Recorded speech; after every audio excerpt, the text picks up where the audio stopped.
ప్రియ సహోదరి సహోదరుడా, కష్టాలలో కూడా ధైర్యంగా ఉండేది ఎవరో చెప్పగలరా?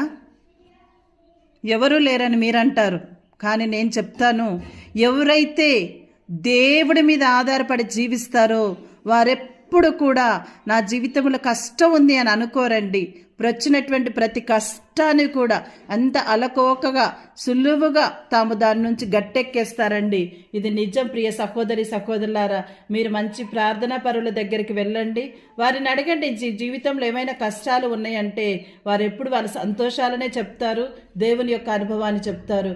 కావున నా ప్రియ సహోదరి సహోదరుడా, యూట్యూబ్ను వీక్షిస్తున్నటువంటి స్నేహితులారా, శ్రేయభిలాషులారా, ఆత్మీయులారా, ఒక్క మాట నేను మీకు చెప్పగలుగుతానండి. మరి పెద్ద ప్రసంగం కాకపోయినా చిన్న మాట, మీ జీవితంలో ఎప్పుడు కూడా దేవుడి మీద ఆధారపడండి. అంతే, దేవుడే మనల్ని ముందుకు నడిపిస్తాడు.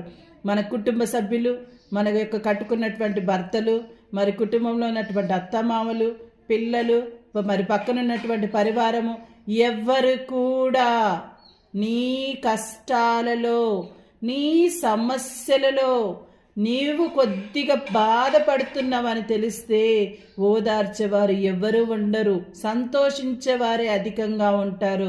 కావున ప్రియ సహోదరి సహోదరుడా, యేసు ప్రభు మన వాక్యం చెప్తూ ఉన్నారు, భారంచే అలసి సొలసిన సమస్త జనులారా నా యొద్దకు రండు, నేను మీకు విశ్రాంతి నొసగెదను. ఏలైనా నా కాడి సులువైనదని చెప్తున్నారు, నా బరువు తేలికైనది అన్నారండి.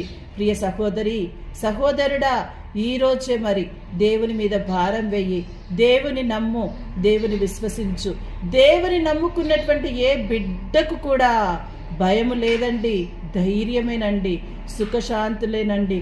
కష్టాలు వచ్చిన వారి కష్టం వచ్చిందని చెప్పుకోరండి. కావున ప్రియ సహోదరి సహోదరుడా, నా ఆత్మీయులారా, మరి ఈ రోజు నుంచైనా కొంచెమేనైనా కొద్దిగానైనా మార్పును తీసుకొని మరి ప్రభువే నిజమైనటువంటి దేవుడని దేవుని మీద ఆధారపడదాము. దేవుని మీద మనం ఆధారపడి ధైర్యంతో మన జీవితాన్ని ముందుకు కొనసాగించుదాము.